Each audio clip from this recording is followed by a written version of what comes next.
जयपुर में आज क्या कुछ हुआ आप देखिए हमारे साथ। जी हाँ, समाचार वही जो आप देखना चाहे।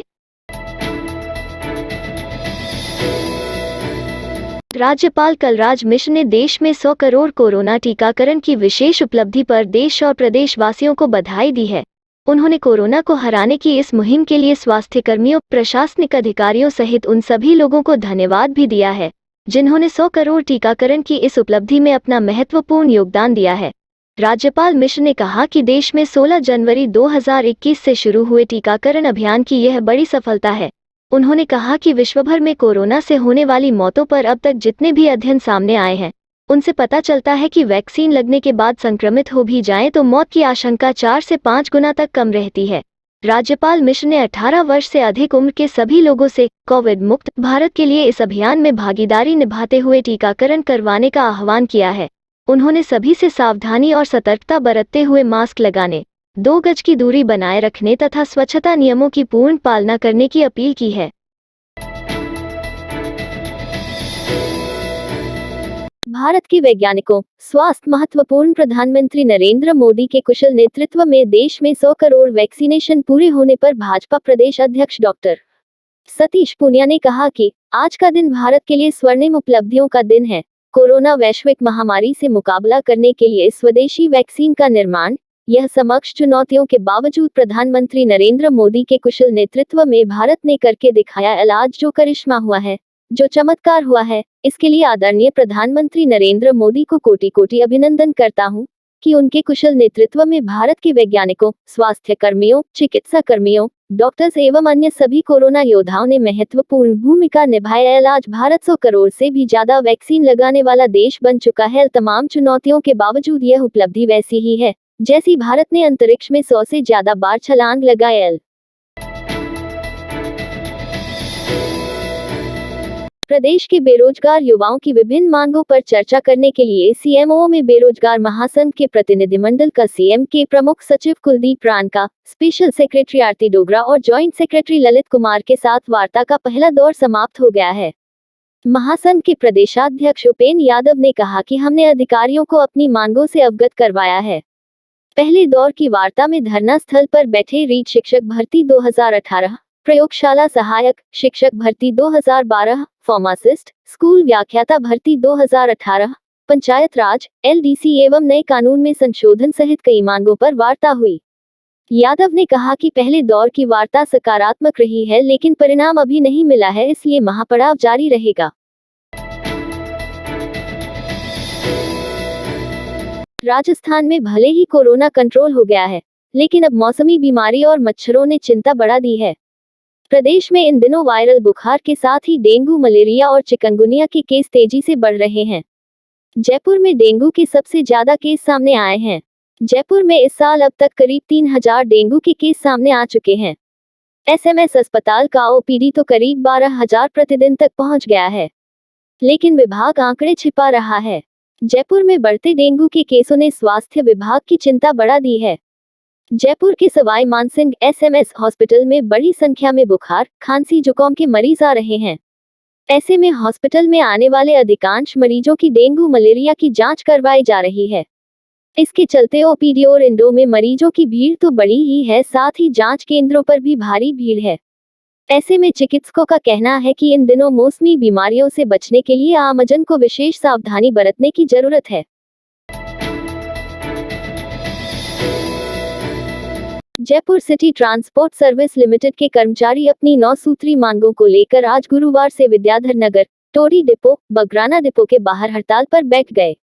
इसके चलते आज और कल बसों का संचालन नहीं होगा। यूनियन नेता विपिन चौधरी ने बताया कि 9 सूत्री मांगों में कर्मचारियों की प्रमुख मांग 7वां वेतनमान, बकाया एरिया का भुगतान करना, ऑफिस में लगे चालक परिचालकों को रूट पर चलाना सहित अन्य मांगे हैं। मांगों को लेकर गुरुवार और शुक्रवार को हड़ताल की जाएगी, इसके चलते बसों का संचालन नहीं होगा। हड़ताल के बाद गुरुवार को विद्याधर नगर डिपो में जेसीटीएसएल के ओएसडी अशोक शर्मा के साथ कर्मचारी यूनियन की वार्ता हुई, जिसमें फिलहाल कोई सहमति नहीं बनी। वहीं हड़ताल के चलते जेसीटीएसएल को 2 दिन में करीब 50 लाख रुपए के राजस्व का नुकसान होगा।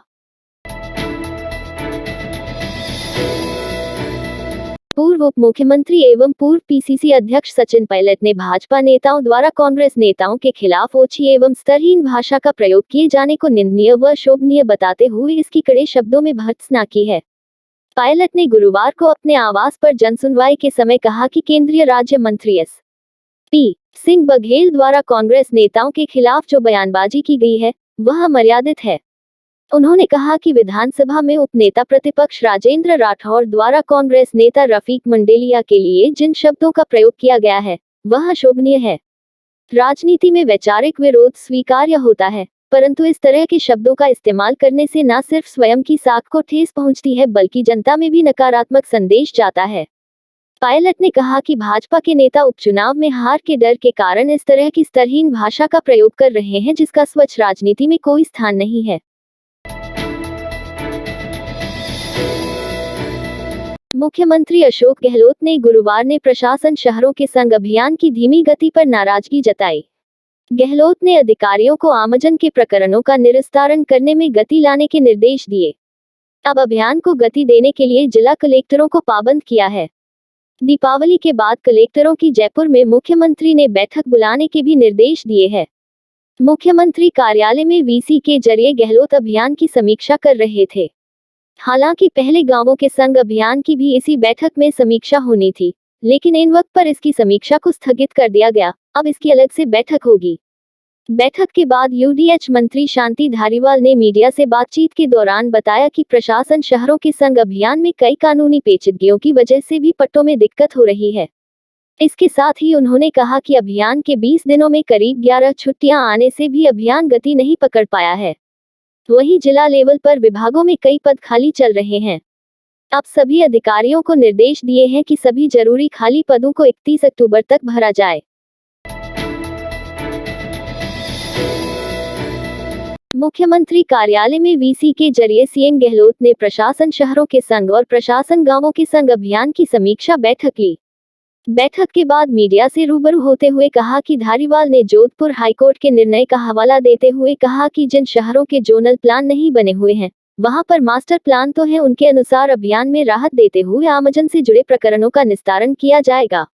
इसके लिए सभी अधिकारियों को निर्देशित कर दिया गया है। मुख्य सचिव निरंजन आर्य सहित अभियान से जुड़े करीब 22 विभागों के उच्चाधिकारी भी बैठक में वीसी के जरिए शामिल हुए। इसके अलावा यूडीएच मंत्री शांति धारीवाल और गोविंद सिंह डोटासरा बैठक में शामिल हुए। प्रदेश में कांग्रेस सरकार द्वारा चलाए जा रहे प्रशासन शहरों गांवों के संग अभियान को लेकर भारतीय जनता पार्टी प्रदेश मुख्य प्रवक्ता एवं विधायक रामलाल शर्मा ने सरकार पर हमला बोला।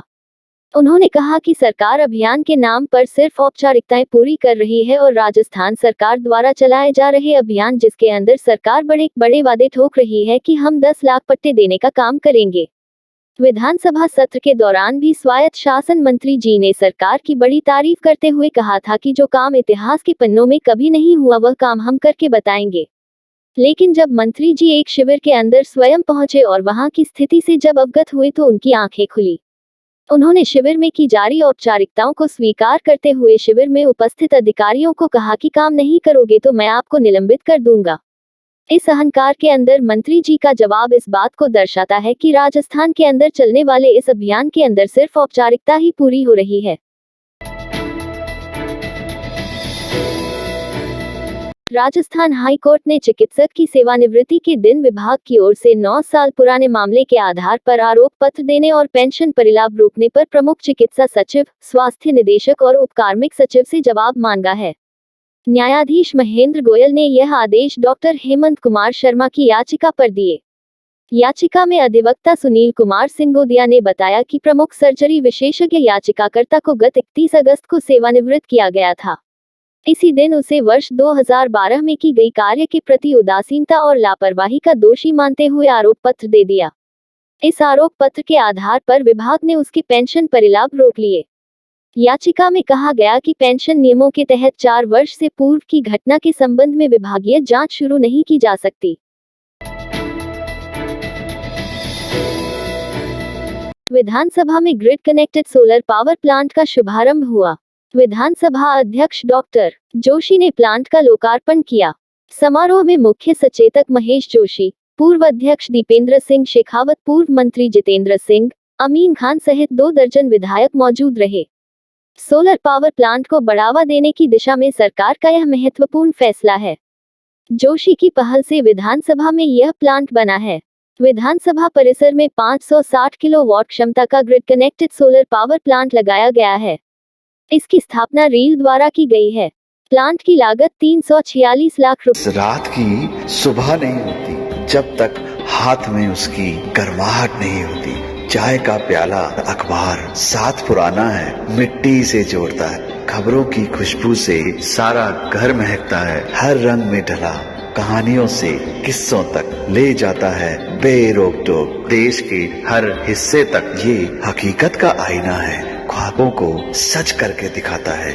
दैनिक नवज्योति, आपके लिए, आपके साथ। ये थे आज के मुख्य समाचार। विस्तार से जानने के लिए पढ़ते रहिए दैनिक नवज्योति। दैनिक नवज्योति के YouTube चैनल को सब्सक्राइब करें और ताज़ा अपडेट के लिए बेल आइकॉन दबाएं।